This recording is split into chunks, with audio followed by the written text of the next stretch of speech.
네, 취재 기자와 함께 좀 더 자세한 얘기 나눠보겠습니다. 홍석표 기자.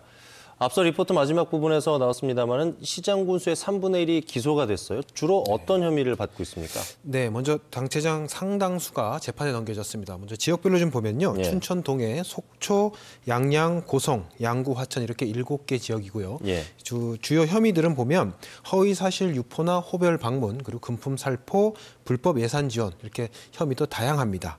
아직은 재판이 초기 단계에서 예단하긴 이르지만 벌써부터 정치권에서는 보궐선거 이야기가 나오는 등 촉각을 세우고 있는 것도 사실입니다.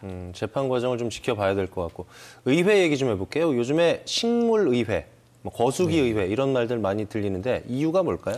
아마도 이번에 도의회에서 그런 얘기들이 좀 나왔는데요. 예.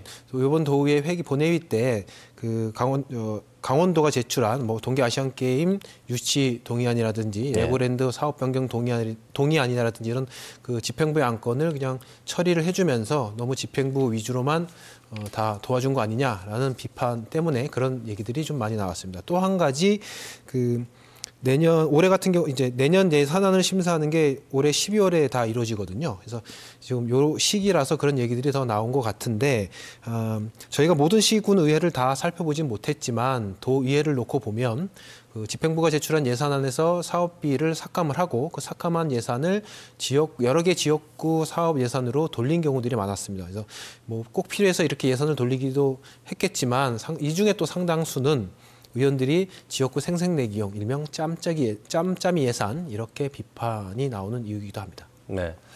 의정비 인상도 올 한해 정치권을 아주 뜨겁게 달궜던 이슈 화두 중에 하나인데 연말까지 인상은 확정해야 되니까 정리가 좀 돼가고 있을 것 같은데 어때요? 네, 저희들이 파악한 바로는 강원도를 비롯해 18개 시군, 전부 19곳이죠. 한 절반 정도는 확정을 한 것 같고요. 나머지 절반 정도는 이제 확정을 앞두고 있는 것 같습니다.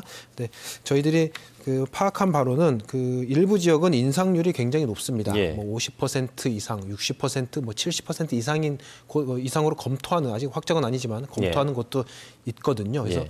이런 지역에 대해서는 여론이 좋지 않은 게 사실입니다. 그래서 이런 여론들이 악화되니까 또 어떤 지역은 공무원 평균 보수 인상률 정도로만 책정을 해서 그렇게 매듭을 지은 곳도 있습니다. 그래서 우리 강원도민 여러분들께서 이렇게 인상을 많이 하는 시군의회에 대해서는 정말 일을 잘 하는지 앞으로 꼼꼼히 살펴볼 필요도 있을 것 같습니다. 네, 정치 관련된 얘기를 하고 있는데 총선이 곧 다가오는데 정치권 분위기는 어때요?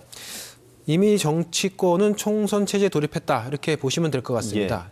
예. 21대 국회의원 선거가 2020년 4월에 치러지거든요. 그럼 결국 이제 1년 4개월 남았는데 벌써 총선 체제에 돌입한 것 같습니다.